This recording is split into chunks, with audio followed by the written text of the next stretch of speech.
I need the sassy comment to get through this moment. No. So I need you, Sam. I was going to say, Benjamin, did you know you're black? Because I talked down to you and I... Oh, my God. Okay, never mind. Okay, forget it. No. Good morning, Sam. We love you. No, I was accused of being a racist for behaving that way. And so I'm like, I've been behaving that way towards Benjamin for 4.5 years. I guess Benjamin's black. Mo, you're up. I regret censoring Sam. I warned you. Okay, I don't even know if I can articulate my thought. Let me see if I could go there. I was at the beginning there. I was following Benjamin's what he was saying for a minute there with YouTube, like with the algorithm and whatnot. Like, I feel that some people, when they put out their material, like when he was talking about the likes and whatnot, that what they say and what they do can be influenced by what is getting more likes, and that can sort of guide what they keep on continuing putting out. Like that British comedian that he's like famous for being in AA and doing psychedelics and being all spiritual. What's his name?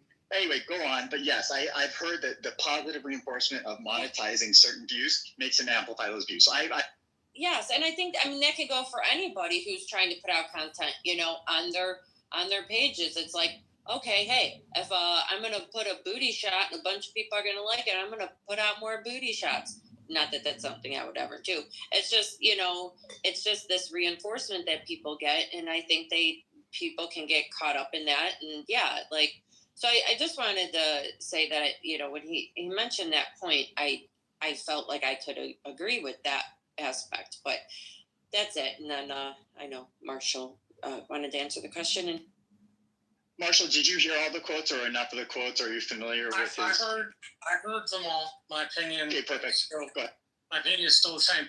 I think the comments are despicable. It's not somebody I would have in my private political group, but just like you said, nobody deserves to get shot down like a dog in the street. The only point I was trying to make about governance is that political violence, if you go back from the 20s to now, which, I like history, and so that's kind of what I do. The point I was trying to provide was that political violence, when it gets more acceptable, just eats republics. So I don't support the stuff you said. What are your thoughts about far-right people calling for the hanging of political figures on the left as Trump was on a problem? To be clear, Dr. James, I don't think it's good when anybody does it at all. I don't think it's healthy or responsible. It's bad when the right does it. It's bad when the left does it. Right. Bad when the middle does it. That's essentially my opinion. Political violence is bad. It shouldn't happen. We shouldn't, we shouldn't say this dude deserved it. The Republicans are getting a little back what they failed to give in incidents where the opposing party asked for solace and we didn't give it. So my question was about people getting fired, though. That's where we started. This was a Rolling Stone article about people getting fired. What are your thoughts about people getting fired because they're commenting on the character and the legacy of the person? I mean, if somebody the day after he got shot said something. Oh, so there's no free speech on that day. When is free speech? Just let me ask a question. If somebody said, "Hey, this kid deserves to get shot," I can't tell you what an editor would do. I think freedom of speech applies. People should be able to say horrible things. In fact, I'm sure you will agree with me. You don't need the protection of the First Amendment when you're saying shit people agree with. You need it when you're saying shit people don't agree with. So that's about the long and short of my view.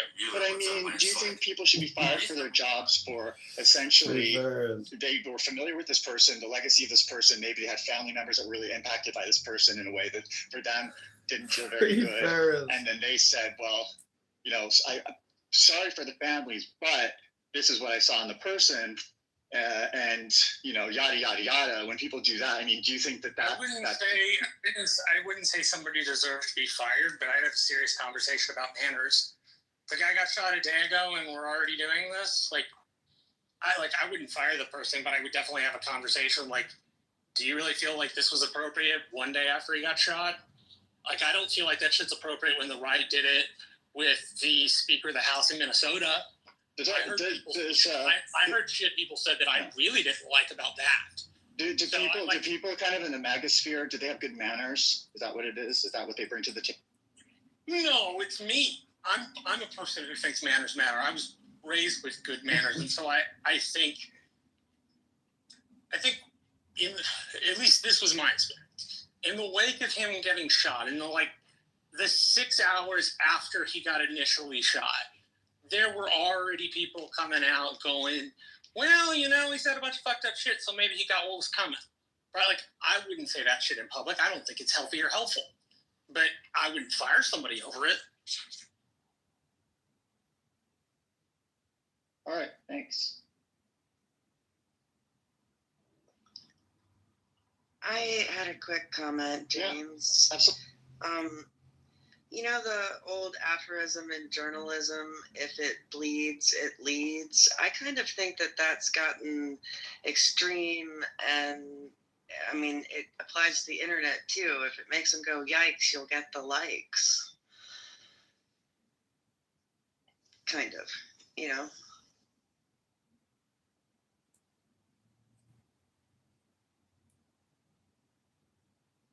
Look, today feels like I'm putting you all in the hot seat a little bit, and I am, but it's really kind of more meant to kind of just sort of melt through into some kind of coherent. I'm looking for, what do people really believe and feel about these things? I'm really interested, and maybe I'm going to come off a little spicy right now. It's just my mood. I love you a bit, as far as I'm concerned. And David, you're up. Speaking of spice.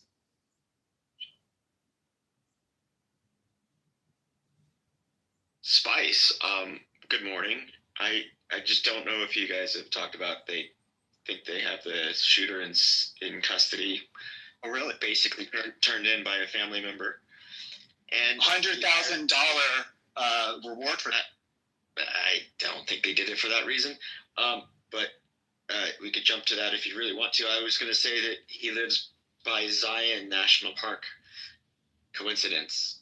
But it's not that close to Salt Lake, Provo, and the area where the shooting was.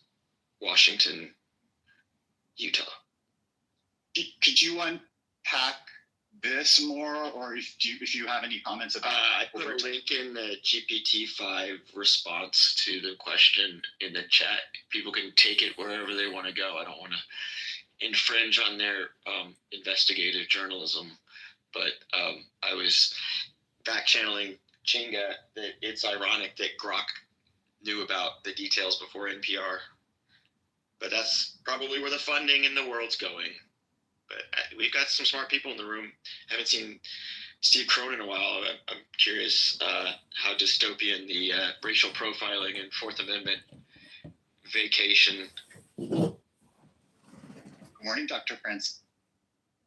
Good morning. And yes, it was his father that turned him in, and his father was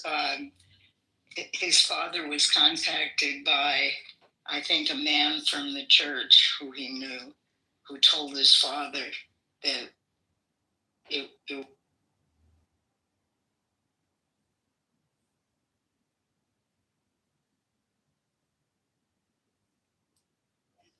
Did you know about the $100,000 reward for any information that led to the arrest? Sure. And if would I turn my kid in for $100,000? Probably not until I got a lawyer and, set it up a little bit better and talk to the kid. Oh, I see. So they paid for the attorney. That's an interesting way to think about it.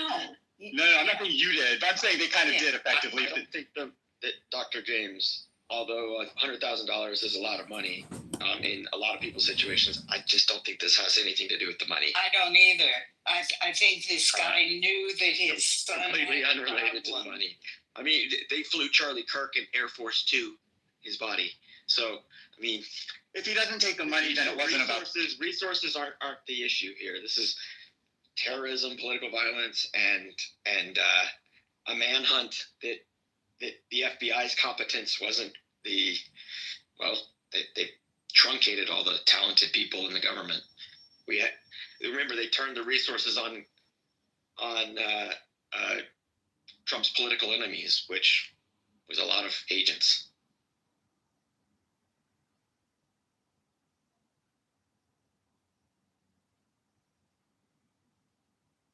Anyway, I mean, yes, $100,000 is a lot of money. I doubt it even gets paid out, knowing that this administration, like, who are they going to pay it to?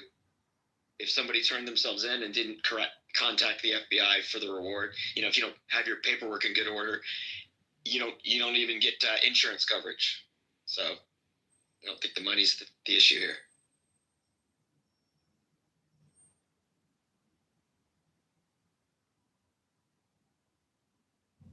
Seems like this person was really important to a lot of people, and yet I still don't understand why, except if he was just a popular influencer that people are just making a big kind of thing about. At least on the political scene, it's because he organized and ran one of the largest grassroots groups in the country on the Republican side, and his groups are stationed at colleges, which were instrumental in getting the Republicans the largest share of the youth vote since Richard Nixon. I think that's why some people think he's important. Trump basically said that it would have been somewhat impossible without Kirk's efforts on college campuses for him to win the three big states that he won, Pennsylvania and Wisconsin and one other one. So basically Trump credited his win to Charlie Kirk and his efforts. That's why they're calling it an assassination versus, say, just like a murder. Yeah, they're calling it an assassination because the shot was taken from 200 yards away, which is not like I walk up from you and I'm 50 feet. It's not even like you're down the block from me. It's like 2 football fields where you can't hear anybody yelling, and where the shooter has to be incredibly proficient. So it's planned, methodical, and organized. Is why they called it an assassination. I think it's an intended killing. I mean, that not that hard to classify this as politically motivated, terroristic effect. Definitely an assassination.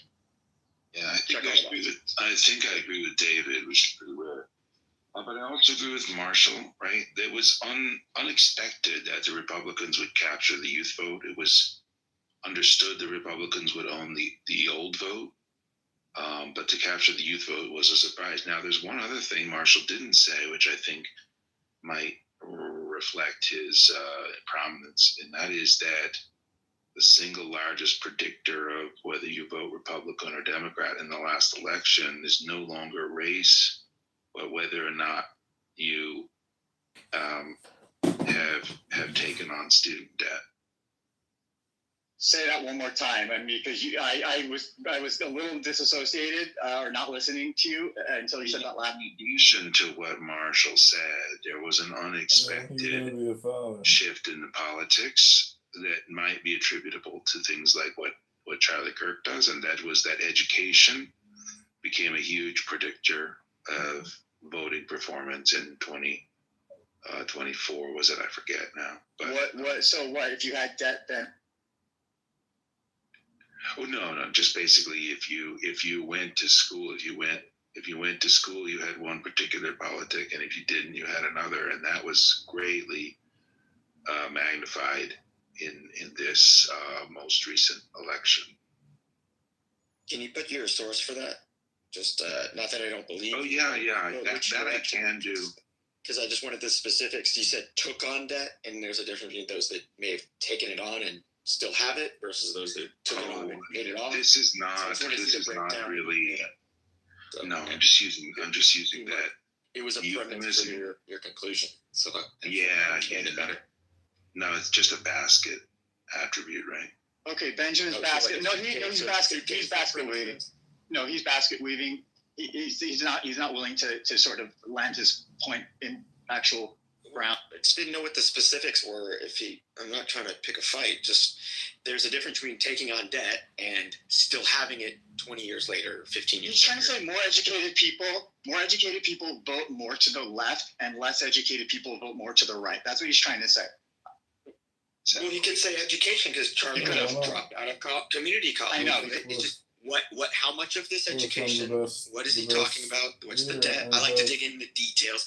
I think because it should be near and dear to Benjamin's heart because I want to see the data.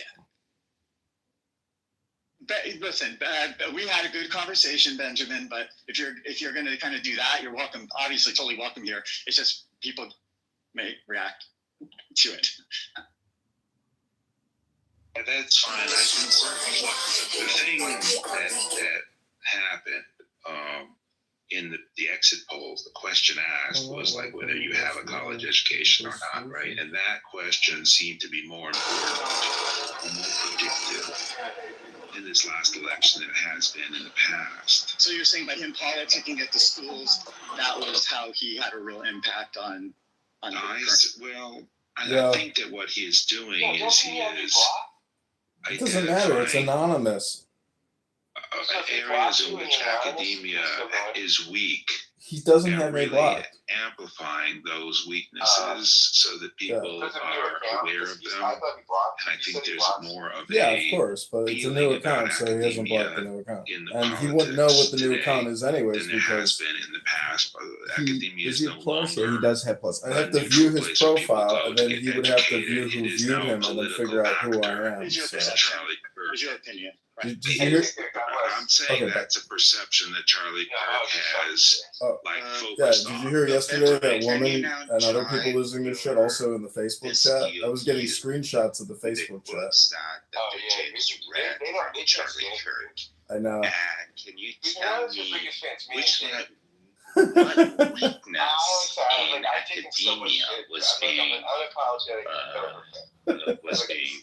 shown to us with all those foul? See, I think I have some Democratic. Can you make that connection now? I think that it's the Marxism, right?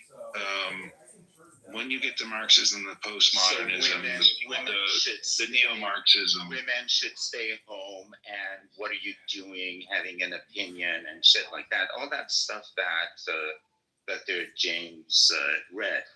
Are you now saying that Marxism is for women's equality, and because Marxism is bad, then women's equality is bad, and women should be subjugated to the will of their husbands? Is that your position? It's not my position. I think that please jive your position that he was bringing up criticism of academia with the words that Dr. James read that he spouted. So let's take a classic paper that has been pointed out in the past. I've used it. Like Charlie Kirk? No.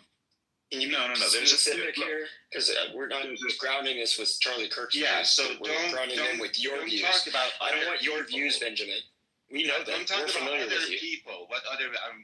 I want you, Benjamin, to jive Charlie Kirk, his words, with you, Benjamin, your opinion. I'm not talking about anybody else's paper. I don't care about anybody else's paper. I just want you to jive Charlie Kirk's words with your view that he was attacking Marxism in academia because academia is weak. Go ahead. Yeah, so there's a Marxist thread within academia that drives through group narratives, group positioning, this group versus that group. Marx fundamentally was that there was a conflict between two groups of people, the workers and the owners of corporations. I'm sorry, was my question that incomprehensible that this is the answer that comes back? I thought my question was very simple.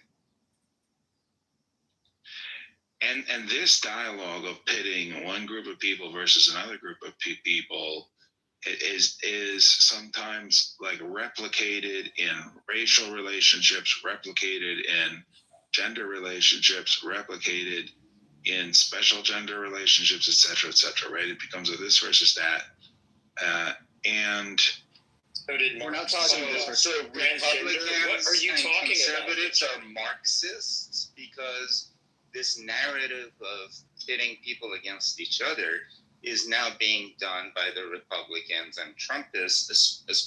Has always been done. They've always pitted blacks and whites against each other. So are you telling me that the Republican Party has always been a Marxist institution? Well, let's be a little more basic than that. You know, this university is in Orem, Utah. That's a very, very conservative part of the country and very heavily influenced by the Mormon Church. And it's hard to believe that this was a Marxist-infused college campus. Of all the college campuses in the United States, this would be the least likely to be Marxist. that may well be, but one of the things that Charlie can we just put on a regular basis, Benjamin, real quick. This was the starting point, the first stop on the Turning Point campus tour for the fall. It was tour stop on the T-shirt, band appearance number 1. That's why it was here. He lives in Utah. Let's put a little. I mean, I'm not doing the investigation here, guys, but let's not pull from the entire Easter basket here. Look, Charlie Kirk would do this sort of thing. He'd go on campus and ask the students what their thoughts were on a variety of things, like can men have babies? And then the students would give answers that they've obviously been indoctrinated to give in their classroom, and show that their answers are completely ridiculous and inconsistent, baffling, and completely out of the mainstream, right? The mainstream of America does not believe that men can have babies. Yeah, the mainstream of America believes that women should be subjugated to their husbands. Is that what you're saying? That's not what I'm saying. But when you have somebody showing I asked you to jive your opinion with what Charlie Kirk said. And now you're telling me that he was saying the things he was saying in order to attack the mainstream stuff in the culture. And so, according to you and according to him, women being subjugated to their husband is a mainstream ideology then that has to be reinstated into college campuses, correct? I mean, all I did was I took your words and I made a syllogism out of it.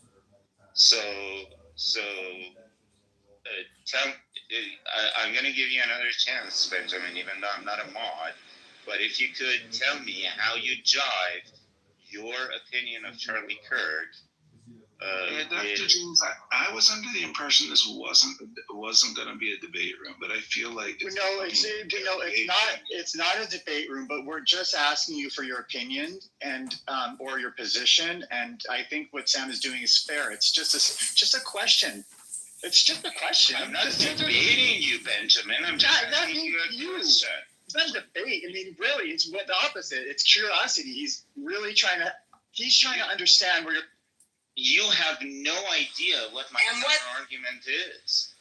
I'm just asking you to make an argument before I can even consider whether I can counter it or not. Or even just give you his position. It doesn't have to be an argument. Just give you, you're asking a question. Yeah. Okay. Benjamin. So, look, I just wanted to add something to what Marshall said. Marshall said something I think that was. No. Okay, listen. I'm going to do this thing. I'm going to do the thing where I'm the mod. Blah blah blah. No, you could either answer Sam's question, or we have new people on stage that I want to. The only answer I have to Sam's question is that I think he's constructing a straw man. I never said that women should be subjugated to their husbands. Okay, you just entered a debate. You said straw man. We don't want to do. Okay. It's fine. He doesn't want to answer. Yeah, okay. It's fine. Yes. Good morning, Chinga. He doesn't.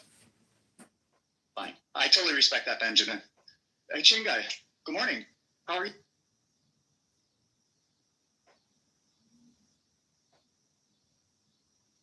Today we're all gonna be like frogs. No, Benjamin. No, Benjamin. Benjamin, no. Well, Chinga's turn. Dr. James, I think that like what's happening is called a You can have opinions, but it's not your turn. You keep appealing to the authority to get bailed out instead of answering the question, and then every time you get the microphone, you play whataboutism, pivot, or deflection. And it's everybody in the audience is aware of it by now, and it's just a waste of time. If you want to keep him on the stage, No, that way. I don't want to. I don't want to keep him. I want to try. Benjamin, you can come up once everybody's had a chance to speak. Chinga's a new voice, and Dr. Francine wants to talk. So, Dr. Francine. I want to talk about why it is that people are becoming so radicalized. You know, the conversation, I happened to see the moment when Charlie Kirk was shot. And the conversation was about whether there were how many trans mass shooters there were, and the person who was asking the question was trying to elicit from Charlie Kirk, I think, because of course I can't really tell, but the person was trying to elicit from Charlie Kirk that trans people are mass shooters, and when someone is allowed to be trans, they become a mass shooter, or there's some connection, you know, and that's really where the moment literally ended. And the guy's father said that he had become increasingly politically radicalized. And we don't even know in which direction he became radicalized, or whether in the murder direction. We know that. We know in the murder. Well, that's radicalized. No, that's becoming an assassin. I mean, that's. Yeah. We don't know. I mean, we don't know why he became radicalized. And as long as we continue dividing ourselves into left and right, we will never solve this. Well, he was apprehended alive, so we're going to solve this. We actually will get to solve this problem because he's going to get to go to court. I mean, unless he gets muzzled, I don't know. You think that's what's... I don't think he'll be muzzled, but I think, you know, they'll give him a tranquilizer or something. I don't know. It depends on how he behaves. What I mean is... Commit suicide. He could, you're right. That's right. He could, air quotes, commit suicide. You're right. Or he could literally commit suicide. But we've got Chinga and Stephanie up. Chinga, I want to give you a chance to speak. This is the third time I'm asking, and we can go to Stephanie. Stephanie, if you'd like to comment. Can you hear me? Yeah, and let me just for everybody, the context, the way this came up today was I was talking about a Rolling Stone article I read last night right before bed where I read they're firing people for having any kind of opinion about the person, the legacy of the person who was recently assassinated. And I was like, oh, this is how. Can you describe the extent to I hear that some people are being fired or they are? I read an article in Rolling Stone. I asked the group, did anyone else read this article? I will post the article to the top, and then you can answer your own question. Yeah. I just think that they are firing people. Is that people have been fired? Lawyers. People have been fired. Hold on. And I think that absolutely, when there's political violence of extreme nature, with 300 million Americans, anecdotally, if Rolling Stone wasn't able to find somebody, I think that they would not be doing their job if they couldn't find somebody getting fired. over this. And the existence of, mining social media for the most ridiculous takes, finding out if that person got fired. Absolutely. I would expect it. I kind of hoped for it, but they probably weren't employed by the government, so it's not violating their First Amendment right. I posted it to the top. They can have a suit against their employer. I mean, we have a bunch of private actions that occur in our country, so link is at this is wonderful. Stephanie, I was just trying to give you that context because we've sort of veered, and that's fine because that's what we do here. But that's kind of where it started. Just to, just so you're on a level playing field with everyone else. Yeah, I see the phone emblem on my thing, but I'm not on the phone. So, so I only have a minute because I'm on my way out to a bike ride, but which I recommend to everybody as kind of getting your stress out through exercise. So I said in the chat pretty much what I wanted to say is that I don't think this is the time for character assassination. When there's been a political assassination. And that's one thing. The second thing is, which is the tendency is very alluring. What I did was I read quotes. I didn't